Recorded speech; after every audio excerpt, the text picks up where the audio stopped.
Welcome to 3 Minute Warning, a Canadian Football League podcast and member of the All Sports, All Plays Network. My name is Dallas Bergen at CFL Fans Toronto, and I'm with Bill Beer, Pigskin Punk 13. Bill's an American football fan who went all in on the CFL for this season following the demise of the other spring leagues, and he sought out a longtime CFL fan to share this show with. So here we are. Welcome to episode 3 of the 3 Minute Warning. How's it going tonight, Bill? Good. It's going great. It's it's been a lot of fun. This is my first season following the CFL. I've really I jumped head first right in. So I've really been enjoying the games that I've been watching. I've been enjoying the players and it feels kind of cozy. The CFL feels kind of cozy just because I don't know if it's the amount of teams or, you get to know the players a little bit more than bigger leagues. So I really enjoyed it. I really enjoyed it.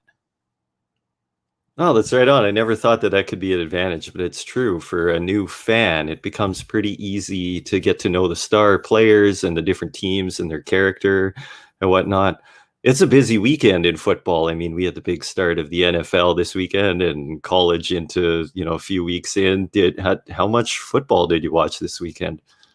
Well, I watched the CFL and I watched the Miami Dolphin New England Patriot game, which Miami is my team, and did some pieces of other games. But the CFL, I've watched each game twice. So, Bill, that's incredible, man. I'm just so happy to be doing this with you. And I think it is so cool that you and I are here together, trying to share, the CFL with other fans and fans on your side of the border that could get into the league and see what a great league the CFL is. So I think it's really cool we're doing this. Absolutely. Yeah. It's been a lot of fun. And as I said, I've jumped head first. I mean, I'm still learning things. You're wearing an Argos cap. Yeah. So you've ordered that. Did you have to pay $50 shipping to get it to you? Don't tell my wife. Oh, I don't want to hear how bad our Canada Post is. That's terrible. Right. No. I love seeing it. So yeah, I put my money into the CFL. So there you go. Way to represent. Nice. So Bill and I were thinking we'd blast through a little bit of CFL news before we get into reviewing the games this week and then previewing this coming week. So we're going to talk about some interesting events. There have been some things happening this week, particularly in Toronto. Yes, absolutely. There's interesting development. I saw that Chris Jones, who I had no idea who that was. He's a well-known CFL personality and a defensive coach. He was headed to Toronto to help out the Argonauts, and I'm like, okay, what's going on here? And I was just surprised because, Toronto's defense has been performing so well, especially on defense. They didn't seem like they needed help. And what more can you tell us about this? Yeah, well, that was really interesting. So Chris Jones has been away from the CFL. He actually took a coaching job at his home high school and was excited about that. Just it looked like he was maybe going to be out of the league for a little while. Last with the Saskatchewan Roughriders, where he was kind of given all of the keys to almost the franchise, as general manager, head coach, defensive coordinator. And he is a defensive legend in this league, but a character who has elicited strong responses from players and pundits and fans for his strong and unique personality. But so there's this report, and actually I think it was him that had said that he had resigned from that high school coaching position and was headed to Toronto. And then talk started, and Toronto's defense has been outstanding this year with a relatively new coordinator, Glenn Young, but who has run an awesome system. And with a relatively young coaching staff under head coach Dinwiddie, they've got Rich Stubler as a defensive assistant. Now, Stubler, even before Chris Jones, is one of the defensive masterminds of the CFL. Stubler's coached with many teams around the league, both as a coordinator and head coach. Is in his elder years, and so I think was really brought on as much of a coaching mentor as much as a defensive assistant. And so at first there was some wondering, is Rich Stubler, kind of thinking he's had enough. Maybe Chris Jones is going to come in as an assistant. And this was Sunday night. And then on Monday morning, Coach Young and Coach Joshua Bell, the defensive backs coach in Toronto, their names were no longer on the website. So people know something is up, but it doesn't make sense because Toronto's being so good on defense. And then Dave Naylor from TSN tweeted that let us know that those two coaches were not at practice, and noted that this is at the same time that MLSE, that's the body that owns the Toronto Maple Leafs hockey and all of the sports franchises, the Raptors here, TFC, and the Argonauts, that MLSE brought in a staff policy of required vaccinations. And so we've talked in the past, the players have a collective bargaining agreement where that hasn't quite been worked out. So there are unvaccinated players, but the teams themselves are able to institute their own policies. So anyway, there's speculation that these two coaches were not yet vaccinated, and everybody's waiting for a statement of the team. And it came out that those two coaches are on leave for personal reasons, and personal decisions would determine their return. So there was no official announcement about Chris Jones. The Argos announced that Rich Stubler would call the defense this week, although we might look for an official Jones announcement happening in the coming days or early next week. He would have to clear quarantine anyway, so he wouldn't have been able to be on the sidelines for this game on Friday night anyway. But it was a storm in the CFL world with that news from Chris Jones. Absolutely, yeah. I was surprised to hear that. So, and we had some other news, CFL COVID news. Unfortunately, this is the way our world is right now. The Montreal Alouettes head coach Kari Jones tested positive for COVID. So that's the Alouettes are going to be without Kari Jones this weekend, and at least their last game, they were on it. They were really good on offense and defense. What's your take on that? Yeah, and you really hope that's not a big hurdle for them after finally getting their momentum and their mojo last week. Exciting to see. But I guess the great news about that is the entire team, players and staff, were all tested, and nobody else tested positive. So that case of Coach Jones appears to be isolated, and a breakthrough case as well that Kari Jones confirmed that he is double vaccinated. So unfortunate to see that, but it said he was almost asymptomatic. So hopefully he's in good health there and able to make a quick recovery, and that, this coaching staff behind him can take care of things this week. But they kind of were just starting to get on a roll. So that's maybe a bit of a blow to them, but I'm sure the team will be prepared. Right.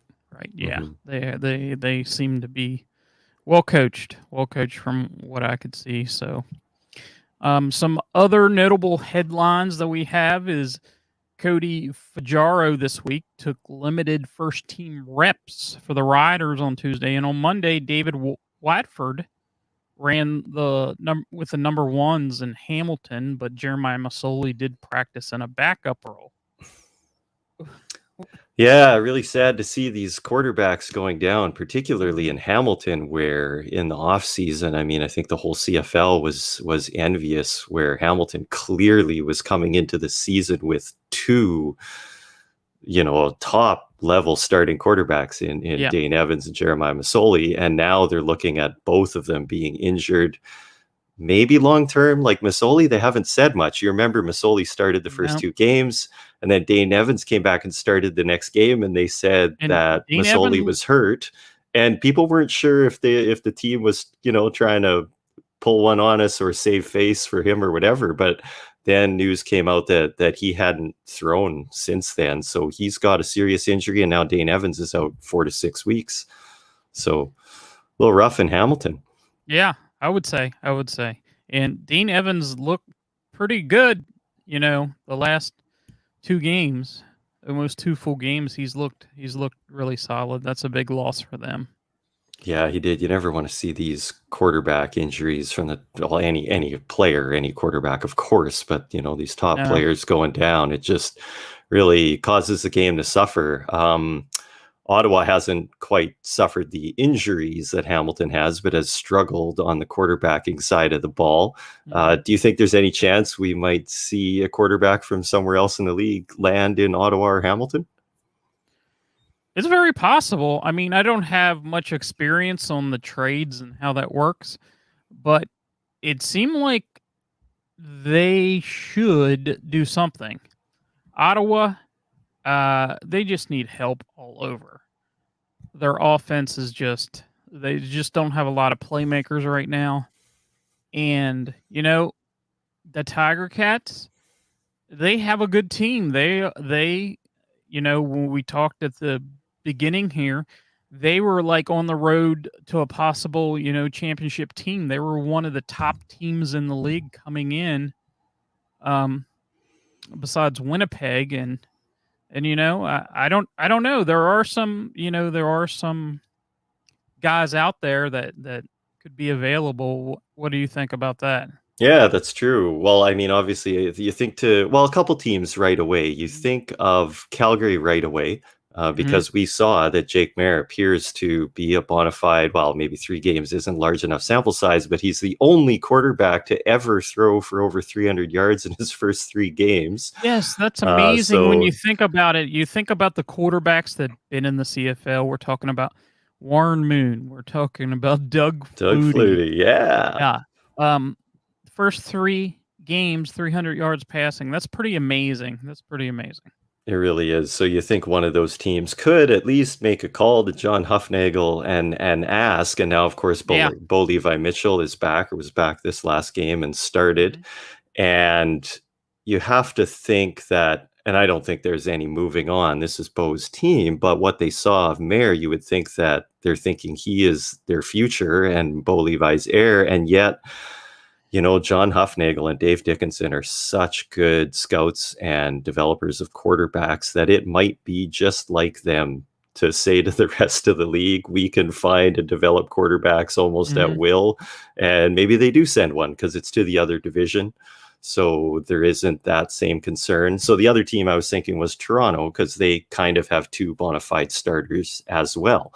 Would they make a call and ask about McLeod Bethel Thompson, who's definitely had his opportunities to seize the reins in Toronto? And, the team seems to be under Arbuckle right now. I'm not sure if Toronto would make that move. There's just too much information that would go a short ways down the road with them meeting up twice more. And I think McLeod Bethel Thompson's character is a big part of the reason why he would stay in Toronto too. He is just seems like a total team guy. And of course, he wants to be a starting quarterback, but fine in his backup role as well. So, but that's somebody else you think might be a possibility. And you were an XFL fan. Taylor Cornelius is the backup in Mhm. Edmonton.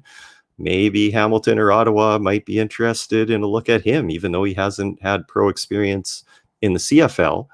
He's been a pro, and there's some tape. And when you've struggled like Ottawa has, I think you're looking for whatever's out Anything there. for a spark. They did get Yeah. a spark with Davis when he came in, but Yeah, and that's they're true. just And it's unfair of us to malign Mhm. Dominique Mhm. Davis. You're right. And you noted that they have problems all over at Mhm. personnel positions, all over the place. I think their offense might have been the best it's been all year in this game against BC this last week. And yet still they're missing a lot of pieces. Yeah, absolutely. So Just a little bit of other news. The Derek Moncrief signing in Edmonton was big. A player formerly played with Saskatchewan, and many people thought that he might end up there because Saskatchewan is playing a rookie in that position. And Rider fans were really disappointed. But I'll tell you, Elks got a gem in Derek Moncrief. He was just activated onto the roster for this week's game. He'll be playing at the Sam linebacker position. And I didn't realize, I've been down on Edmonton all year. They are allowing the fewest yards of any defense in the Canadian Football League. That's an interesting. Yeah, that's very interesting. Yeah, and they've given up points at first downs, but they're like by 30 or 40 yards, I think. Or maybe it's passing yards, but they're already a really solid defense on the back end, and to add Moncrief, both, as a Sam linebacker, both kind of being on the front seven and the back end at the same time. That is a dynamic impact player. A little bit of injury news this week, too. Most of the Winnipeg Blue Bombers got first practice off this week, it looks like. I guess they were pretty banged up, but a lot of key players didn't practice. But of note, Nick Dembski has missed 2 full practices this week. So you have to wonder about his status. Yeah, that's interesting. Because that's a big one. And another 2 is a lot. I don't know how it works in the CFL since they start on Fridays most of the time. But NFL, you get to that Wednesday practice and you don't practice Wednesday, you don't practice Thursday. That Friday is really important. So I guess CFL, it's more like the Wednesday. Yeah, you're right. It's usually, and the CFL schedule shifts so much, but it's usually like day 1, 2, 3, Tuesday, Wednesday, Thursday, or it could be backed up with that early game. But yeah, that's a big one for Winnipeg. Nick Dembski's been playing his best ball ever. He had a heck of a game this last weekend. And then in BC, Lamar Durant has missed 2 practices again. And he missed the last game, but I think people have been wondering if we might see him back on the field this week. And it seems like maybe not. So yeah. All right, well, why don't we take a closer look at the games of this last week? Not quite the explosion of points that we saw the week before on the Labor Day weekend. We're back to the under trend, maybe. Although I guess, one game was up there. But the weekend opened with a defensive battle in Toronto, and the Argos kind of got their revenge on the Ticats, squeaking out a win right at the end, 17-16. What did you think about that one? Well, squeaking out a win is definitely accurate because, when this game started, I'm like, okay, this is a different Toronto offense that's on the field because they were moving the ball and they got up, and I don't know what happened, to be honest. There was the interception in the end zone that looked like it should have been caught. That was deflected, and then there was a second interception by Arbuckle that he should have just thrown away.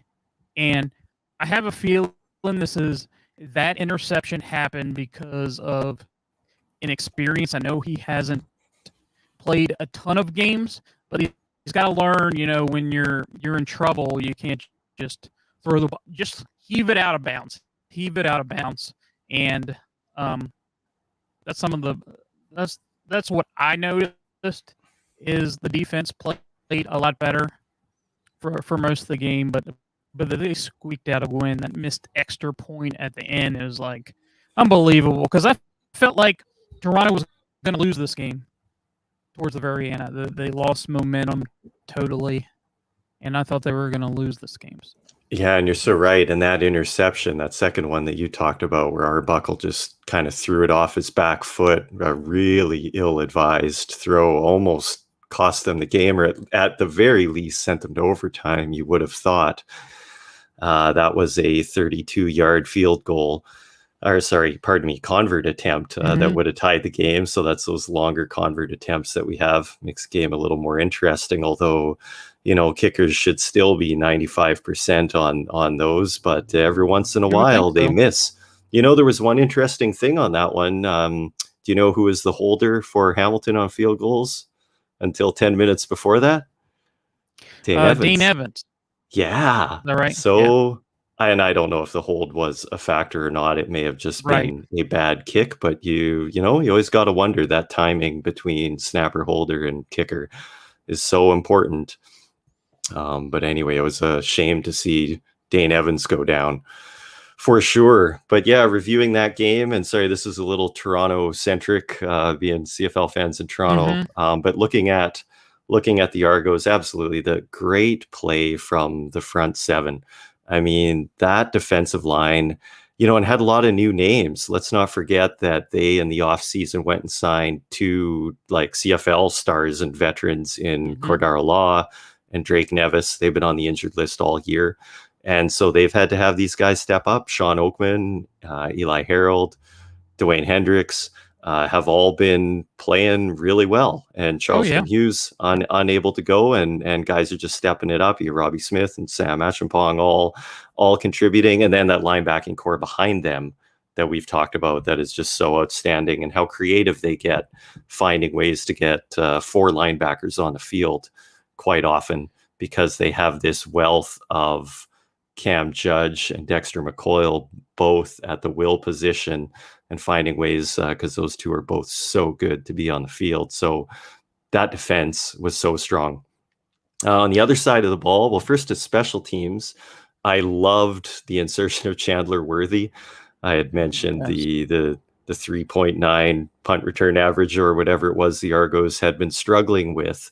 And Worthy can break one. I mean, he showed he was really close. And then he got in on offense just for a few series or Yeah. touches, had a couple of good plays, and then one long one that just went through his hands. Mhm. So you've got to think that he might be able to stretch the field in a way that the Argonauts have struggled with a little bit. Yeah, absolutely, and, he was if correct me if I'm wrong, but he was one of those cuts right before the season that they were, like, a little head scratching because it was like, "Who's gonna return the ball this year?"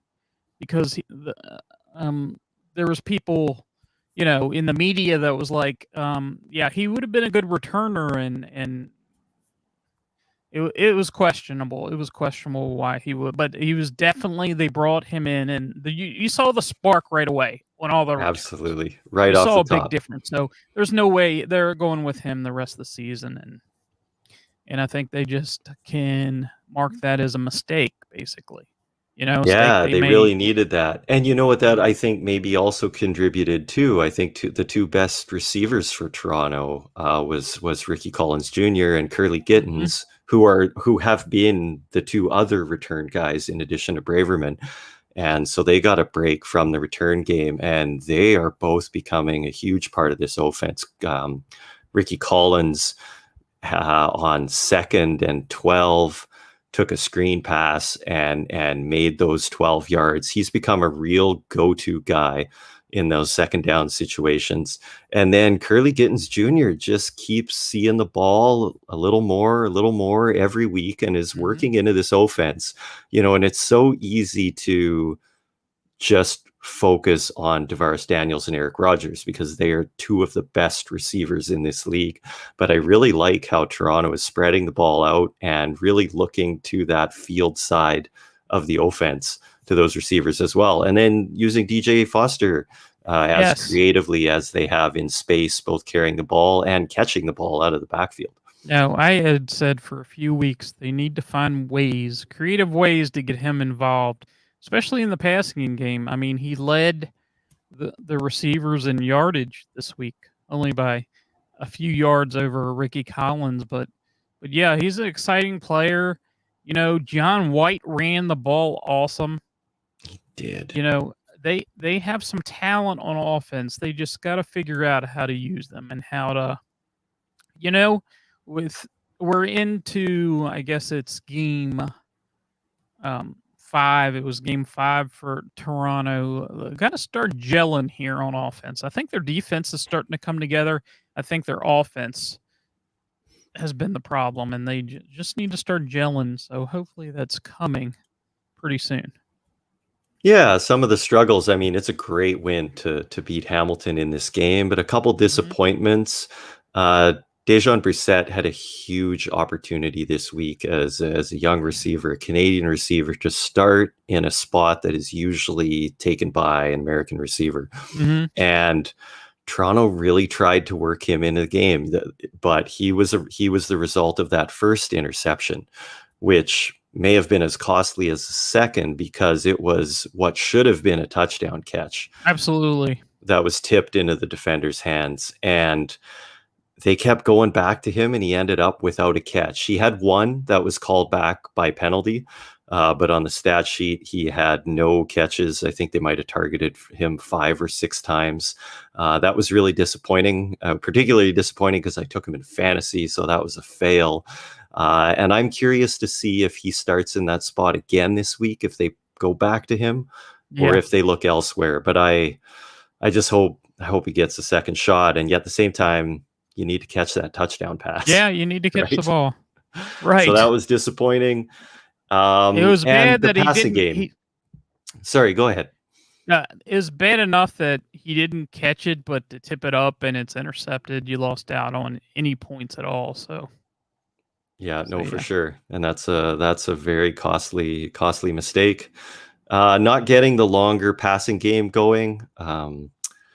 I don't think Arbuckle had a completion over 20 yards. And I mean, and he works the short game so well, and they're Mhm. doing such great Mhm. things with their 2 running backs. But at the same time, you need to be able to stretch the field once in a while, and they should be able to Absolutely. with Eric Rogers and Tavares Daniels and now Chandler Worthy as well. You have to think that they can hit one of these long balls, but they were coming up short there. And then really bad tackling was what let Hamilton back in the game in the second Mhm. half. Like really bad tackling. So they're going to have Yeah, to clean absolutely. that up as well. Uh-huh. Oh, And and the the block punt, also ugly. Yep. Yep. Special teams has been, troubling the last few weeks, especially with the return for the touchdown the previous week, Hmm. and then the block punt here. They need to tighten that up a little bit. Tighten it up. So Yeah, and they did just bring in a pretty experienced fullback in Patrick Lavoie, who fullbacks are often special team specialists, and he plays that up back position on punt team. And though that position's been letting them down a little bit with those blocks getting through, Mhm, so mhm. I'm not sure if there's any injury to Declan Cross or not. And I love Declan Cross as a player. Oh He's yeah, one yeah. of my favorites, but they have been struggling with that up back blocking position on punt team. And so you wonder if maybe he's part of that. And I think actually they activated him already onto the roster. So I think we'll see him Okay. this week. Okay, that'll be cool to see if we see a difference here. Hmm. So, any All right. other thoughts about the game or Oh, lots, but we should probably yeah. move on. Okay, So let's talk about the Banjo Bowl. oh, yes, the Banjo Bowl. Well, quickly, the Banjo Bowl is Saskatchewan at Winnipeg, and you gotta tell us a little bit about the Banjo Bowl. Why is this the Banjo Bowl? That's great, Bill. Thanks for asking these great questions because I know we're just part of the CFL podcast community, and yet I think we have a little bit of a different target audience with you and I doing this together. That we're trying to Mhm. bring some new fans and American fans to the game, and so a lot of new fans listening. So, as mentioned in the past last week, the three Labor Day Classics, are almost always home and home games, Right. where the following week they play in the other team's stadium. And Troy Westwood was a great place kicker for the Blue Bombers throughout the 90s, and coined this term. There was always newspaper clippings we'd call them or whatever, where players were making comments the week before because they get jacked up, and we'll talk about the brouhaha that happened at the Mhm. Banjo Bowl this week. But you could see that players get up for this game like it's a playoff game, even though it's just another game. And Troy Westwood made some quote calling the Saskatchewan Roughriders banjo picking inbreds, and and it's Saskatchewan and Manitoba are both two of the prairie provinces in the CFL, and they're poking this kind of humor back at one another, back and forth, all the time. But that made it legendary. And then somebody was really creative and made an actual pretty impressive kind of trophy with a banjo on it. And ever since then, it's been called the Banjo Bowl, and it's added to that rivalry so much where the Banjo Bowl is as big of a game now as the Labor Day game in Regina, where they both kind of have this Mhm. equal footing. And I think that's unique to the Labor Day Classics, and that's credit to Troy Westwood for invoking that, and it has stuck ever since and is a part of this league's culture and history. But that's a great Yeah, that's question. awesome. That's a great story. So yeah. And So it yeah. boiled over this week.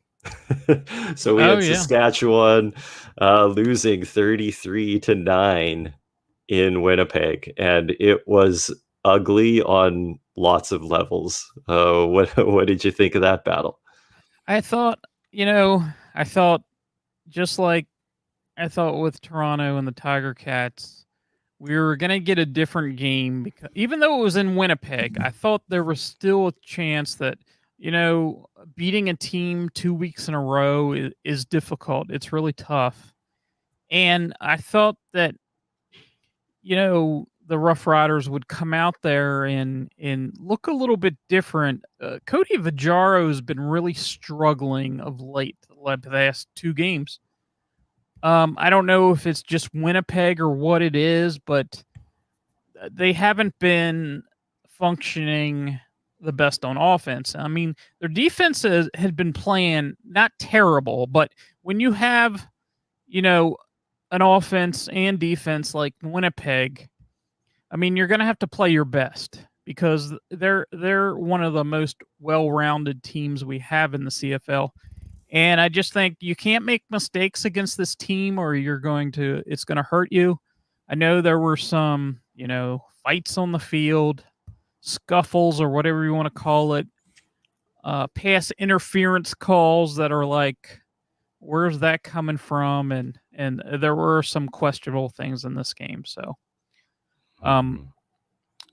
I don't know. I know we have Winnipeg. They're headed in the right direction as the best team in the CFL, and you have a big question mark now because the Rough Riders were undefeated and now they've lost 2 in a row, and Fajaro's a little nicked up. So Absolutely. Lots of questions there. I think you're so right. The wonderful thing is that there is such parity in the league that I think you're right. Winnipeg has shown that they are a step ahead of just about everyone else in the league. Coach Dickinson even said so in an interview for the Mhm. Riders this week.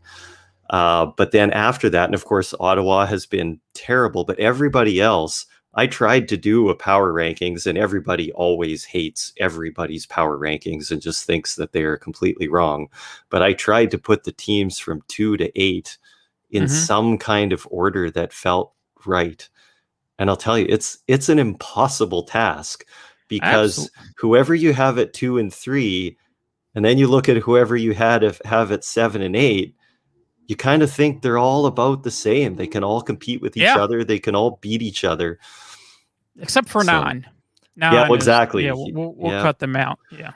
but the rest of them's tricky. Like you, I had to watch this one twice. Pretty passionate Rider fan at times, and so a lot of times you miss things on the first Mhm. watch. I thought I'm not going to say the Riders didn't get beaten soundly. Winnipeg took it to them, and at the same time, Saskatchewan was in this game Yep. for most of the game. Mhm. And there were bright spots that I didn't realize until I watched it again. And so, even going in, what was it going into halftime? 9-6 or something. Sorry, I don't recall. But I Yeah, mean, they that had a game was chance to close. tie it. They had a chance to tie it right before halftime, and they missed that field goal. Hmm. And then I think, Winnipeg went down and scored again right before half. But Yeah, and with that Winnipeg coming down, so I guess a couple of bad things. Yeah. This was a defensive battle in the beginning. Both defenses were playing really well, Yep. Um, Field uh, goals back and forth. yeah, the Rider defense kept holding Winnipeg after the Rider offense kind of stalled, but actually it wasn't bad as it looks. It's just they were working, a pretty conservative offense. They were trying to get William Powell into the game, which we Mhm. hadn't seen yet. And another shocking statistic, and actually that makes sense. Winnipeg is the worst run defense, like yards per down in the CFL. That's another interesting Another shocker, statistic. right? And Yeah. and that's because of that big game that Toronto took to them on the ground. Hmm. So, but Saskatchewan tried to really get William Powell involved, and actually he was running the ball pretty well by the end of the game. He won the battle against Andrew Harris. He was eight Hmm. for I don't know 88, and Harris was 8 for 80 or 11 for 80 or something like that, where he was just slightly better. And the offense stalled. Cody Fajardo wasn't super sharp, but I think some of that's credit to the Bombers. But they actually were moving the ball not too badly. They were just stalling and needing to kick field goals. So coming into halftime, this game was really close. And then the fracas happened. Yep. So a pass interference call took Winnipeg down to the 1 yard line again. Um, and they scored a touchdown, and then everything blew up. And I can't believe that I'm going to complain about officiating. I need the world to know that no matter the team, if someone beside me starts saying we're getting screwed by the officials, I'm always the first one to say no, we're not. Don't ever say that, Hmm. and to call out bias. There were some really questionable calls right before the half. So there was a huge dust up between the teams. Like all of the players were in it pretty much. And AJ Handy and Garrett Marino were tossed for Saskatchewan on review. Absolutely appropriate. Okay, those guys probably deserved disqualifications. Marino did his best Hacksaw Jim Duggan impression, and Handy, Handy went and threw Jamarcus Hardrick to the turf. That's a big guy to go after. Yeah. Credit to Hendy, but anyway, so they both got tossed. But the thing that was really questionable is there were no disqualifications on Winnipeg's side, and Andrew Harris just ripped the helmet off of the defensive back Campbell with two hands and on the face mask, and then that everything blew up after that.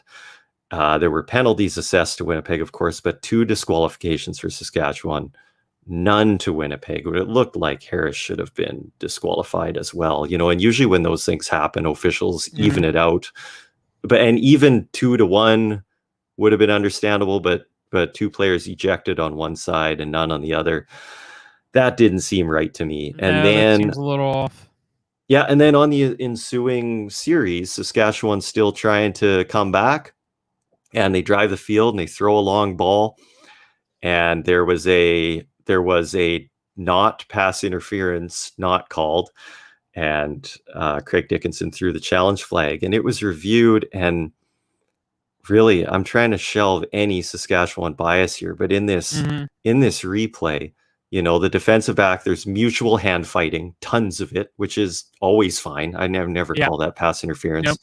But then the DB, after seeing the ball in flight, turns back to the receiver and looking in the receiver's eyes, basically not only runs into him and knocks him over, and the ball hasn't arrived yet, not even close.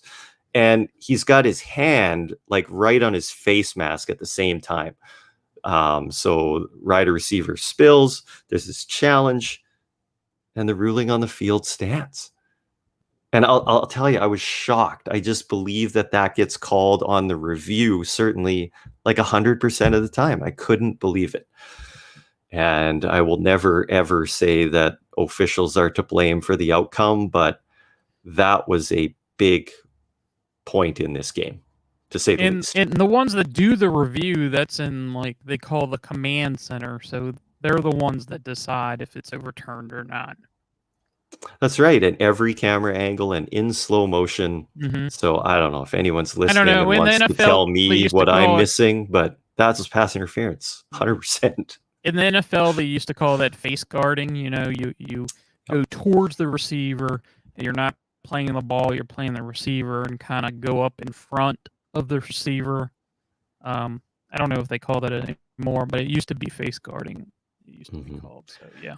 And I guess in reflecting on it, I think had the throw been better, Saskatchewan would have gotten the call, but the throw was underthrown. Mm-hmm. And that doesn't mean that the DB can run through the receiver, but I think because that ball was thrown behind, that may have been taken into consideration on that. But I found that really bewildering. But hey, we won't keep complaining about officiating because Winnipeg beat Saskatchewan fair and square. Zach Collaros was outstanding. I mean, I mean, so yeah. accurate. 18 to 22 and no mistakes. He took what the defense gave him, took advantage of a couple of opportunities, And and that his was some of the numbers could difference. even be any better because two of those touchdowns, if I'm not mistaken, are rushing touchdowns. Three rushing Yeah, 3 short touchdowns. yardage. 3 short yardage. He had 2 passing touchdowns. He could have had more easily. And missing 4 balls all game, 4 incompletions. He had a crazy good game, and I think that's overlooked a little bit, because he's had a solid year so far. Solid year when so many quarterbacks have been up and down this year. He's been pretty solid. So He has been. He's definitely making a case for MVP too, or MOP. I know Andrew Harris often gets that in Winnipeg, but he's been really, really good and just returned to that form he had, in 2018 or hmm before when he was just such a sharp quarterback. And I don't want to take anything away from him, but Saskatchewan's secondary was a scrambled breakfast this week with injuries and then further injuries and ejections in that game. They were a real mess on that side of the ball with their two all-star halfbacks out of this game. In Gainey and Purifoy, and so they were missing them. They moved Blaze Brown from field corner into play halfback. They had two kind of untested rookie defensive backs playing in that game as well. So I mean that's an opportunity for Winnipeg to go after, but hmm the secondary was not good. But something interesting too, the Riders only punted 3 times to Winnipeg's 4. And that's That is another thing that interesting. shows Yeah. that Saskatchewan's game wasn't as bad as it appeared. Now they did have No. 2 late third down gambles as well that took away punts, but Harker was actually really good. He was 10 of 13. Um, I was a little bit disappointed with a couple of the carries given to Powell when Harker was in there, particularly on a Mhm. second end. I don't know how long it was, but it was longer than 8 or when that should have been a throwing situation. I'm not sure if Harker was running a run pass option there. Maybe he did have opportunity to throw, but I would have liked the coaches to have give him more of an opportunity to sling it because he came out with 2 quick completions to Kyran Moore. Then he had the big run for 8 yards. Like he was fired up and Mhm. was making things happen. And it just didn't work out, and things further went downhill in the second half. But yeah, Keon Schaefer-Baker, another really real bright spot for Saskatchewan with this apparent wealth of Canadian receivers. I mean, he was Mhm. way down the depth chart behind these other guys, and he had 8 targets and 7 catches. So that's somebody you might want to look at for value for fantasy. He's really making a mark on that Saskatchewan offense. And, Absolutely. Yeah. yeah. So we'll head to our second game of our triple header, and it was Calgary headed to Edmonton, and this was another game that was a rebound match from the previous week. It was in Calgary, and Edmonton was like awesome in that awesome in that game. But we get Calgary 32, Edmonton 16. Is the return of Bo Levi Mitchell and Andrew Harris just laid an egg. Trevor Harris. Yeah. Yeah, Trevor Harris laid an egg because the previous week he was the best quarterback, almost the best quarterback of the week. Um, I'm really confused about Edmonton's offense because they have some pretty solid receivers out there, and um, I some guys weren't even targeted until like the fourth quarter. It seemed like kind of crazy to me. Um, I know Calgary struggled too. I mean, Bo Levi was off. Uh, he he didn't look great at times. Throwing an interception, there was an interception return to the touchdown. But Greg Ellingson is the one I'm talking about. He only had four, targets in that game, but he had one target leading into the fourth quarter. I just don't understand how one of your best receivers isn't targeted until you get to the fourth quarter. I just I don't I don't this has been a very up and down Edmonton team, so I don't really have a take on them. They could be the best team in the league or the worst. It's hard to tell. So what is your take on this game? Yeah, I'm with you there 100%. I just have to say that I can't figure these two teams out. I Mhm. I don't know who they are, and partly maybe playing each other 2 weeks in a row doesn't help any. But yeah, just Calgary couldn't, and they won this game with a lot of points, but they kind of looked bad. Bo Levi Yeah. Mitchell was really off with his receivers, like errant balls that I've not seen him throw very often before, being such an accurate passer. So there was a communication and timing issue there. And he had some communication issues with his coach as well. You don't usually see two very emotional coaches and No. players. So, sort of unsurprising that it's not like that was totally out of character, but there was a lot of emotion between Coach Dickinson and Bo Levi Mitchell on the sidelines as they were both frustrated that they were struggling. And Bo, or the offense, I should say, took two time count violations. That's what we call it in CFL. Two time count violations before the end of the first half that took them out of field goal range Mhm. twice. So just pulled them out of points. So some sloppy things from Calgary. And yet Calgary gets 7 sacks against an offensive line that is often said to be one of the better ones in the CFL. And then I mentioned earlier how good Edmonton is on defense, giving up only 240 yards of offense a game.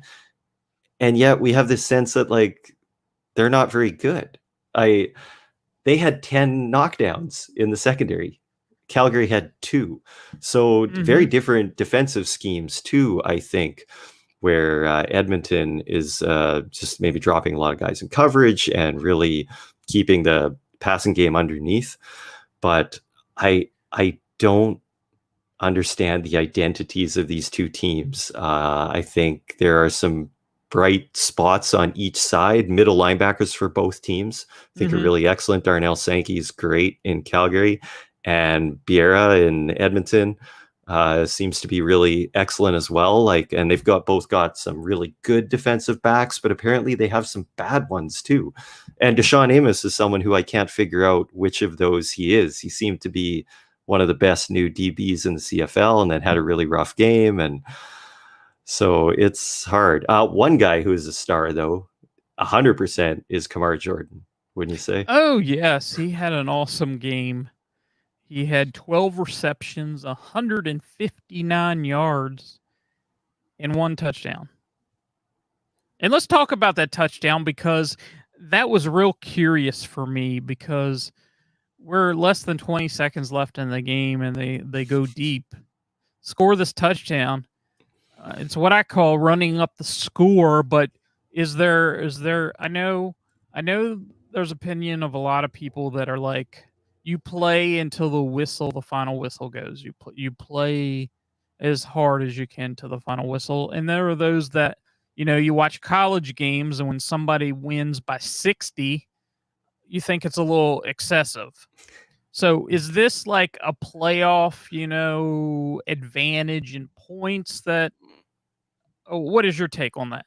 Yeah, and it could be. I actually am disappointed I didn't look into this because I meant to. But when that happened, at first I was like, "Oh my goodness, they're throwing a deep ball and running it up at this point in the game." If they play one another an equal number of times this season, because Mhm. it's that record versus that would be the first tiebreaker, but then points for and against would be the second.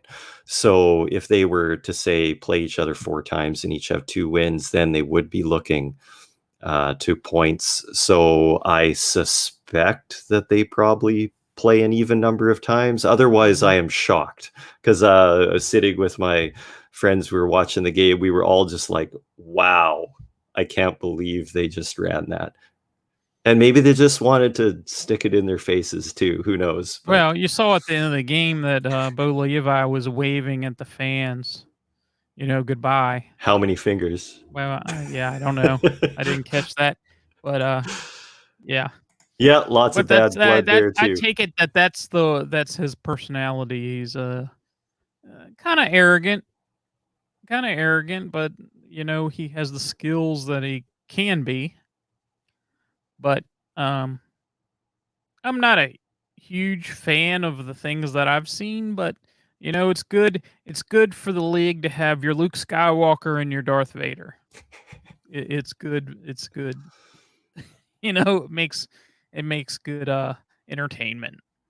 Nice. Well, don't let anyone think that I got you not liking Bo Levi Mitchell. He did that all by himself, right, Bill? Oh yeah, yeah, it's totally him, 100% him. I never heard you say a negative thing. He's not. Right. I think what it is I like him as a villain. You know, Absolutely. yeah. Yeah.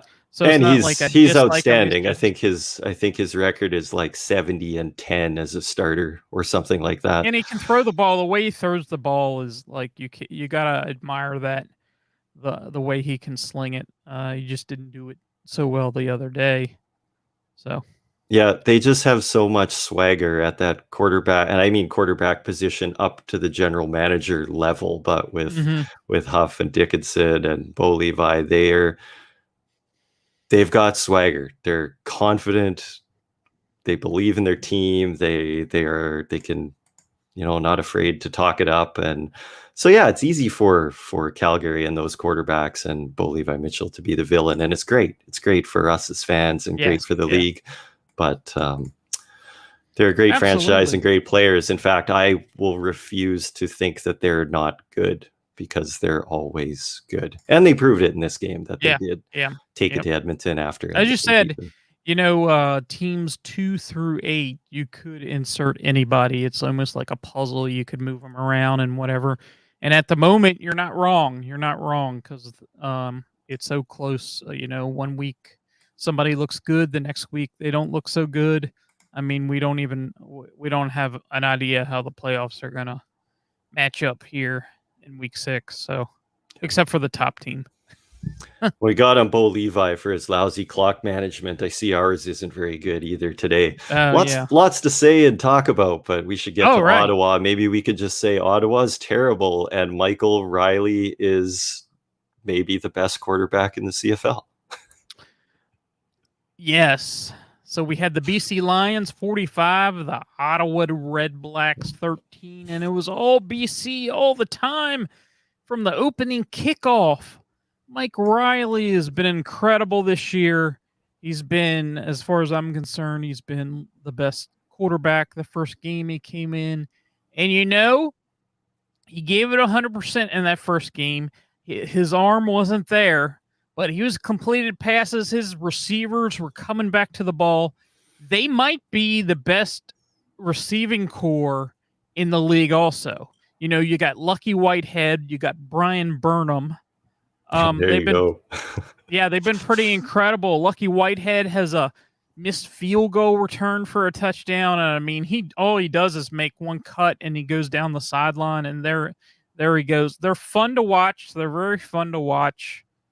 Yeah, and I can't say and everybody out there, Dallas did some notes here in on this piece of paper. And the first thing for this game, it says Ottawa sucks.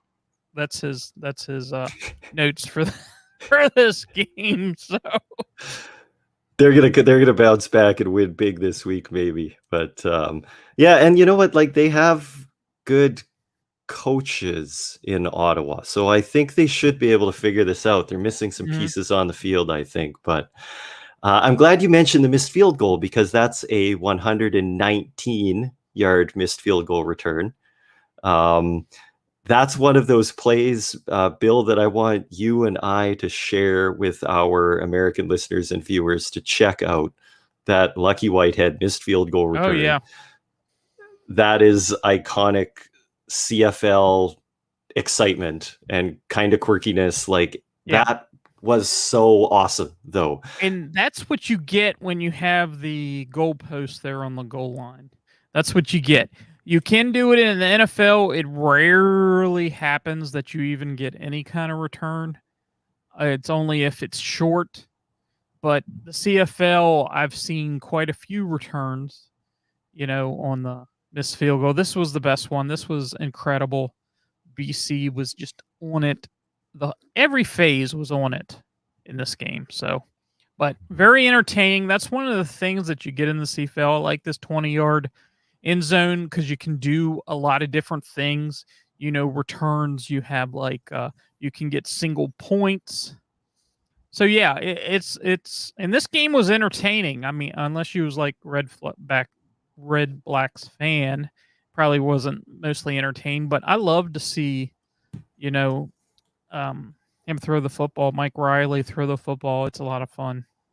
Yeah, they And he are a has fun offense to watch. yes, and he does have some unique, fashion there.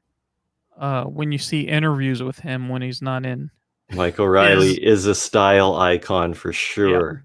yeah. Yeah, one of my favorite players in this league. I hope he wears the jersey of one of my two teams someday, but that's doubtful at this point. But We'll see. You never Mike know. O'Reilly's special.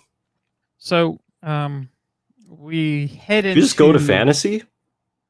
yeah, yeah. Let's do the fantasy.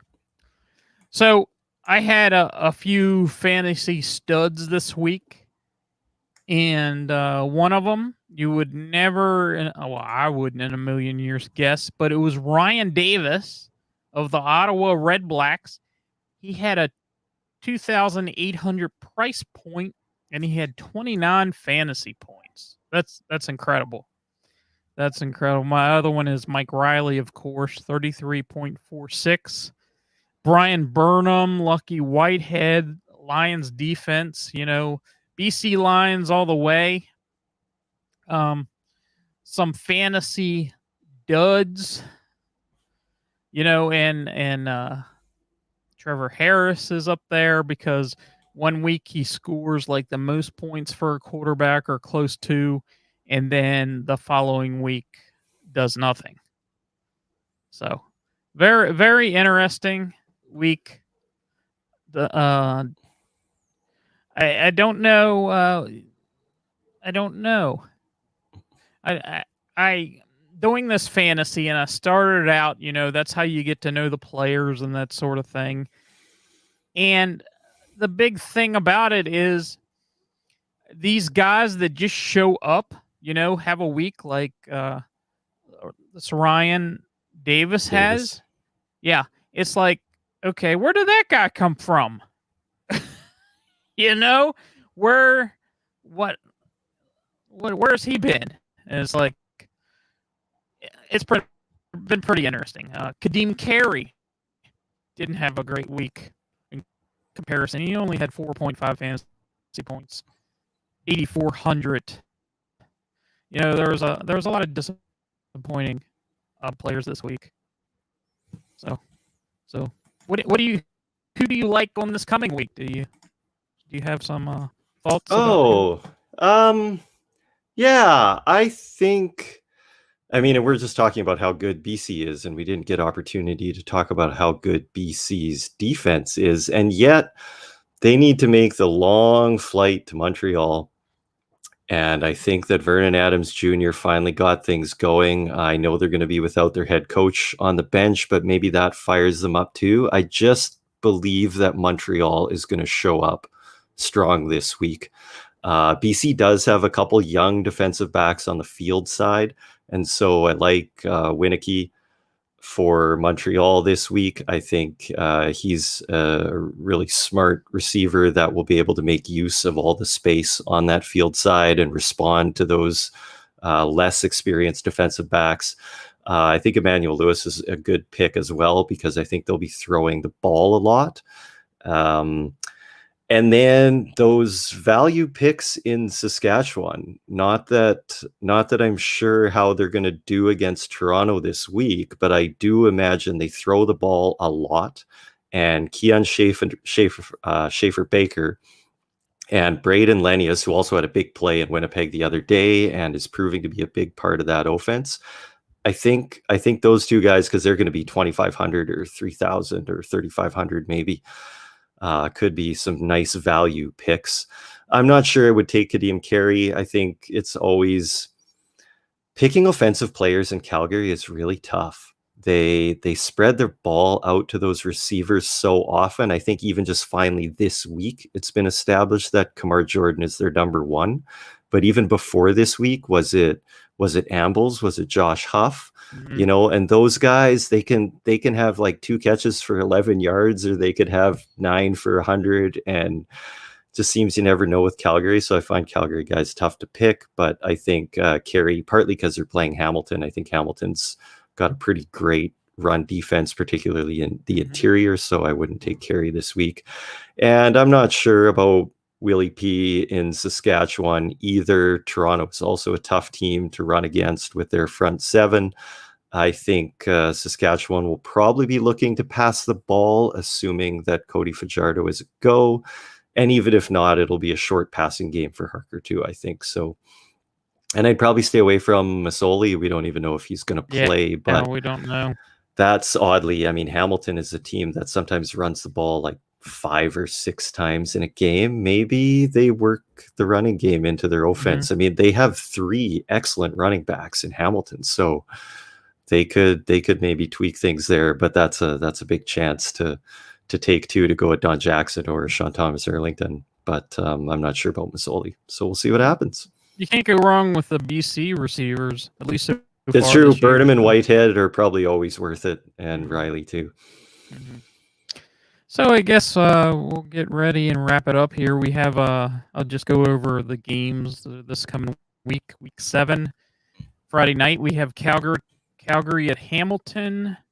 We have 2 games on Friday. The second game is Toronto with Saskatchewan, and then Saturday we have a doubleheader. Again, it's BC at Montreal and Winnipeg at Edmonton, so it should be some good games. Especially, I'm looking forward to that BC Montreal game. That could be light up the scoreboard a little bit. So yeah. Yeah, it could. That could be a really great one with lots of points and lots of deep passes. And then on the other side, I think Toronto and Saskatchewan such an interesting matchup too, because we're trying to see who those 2 teams really are.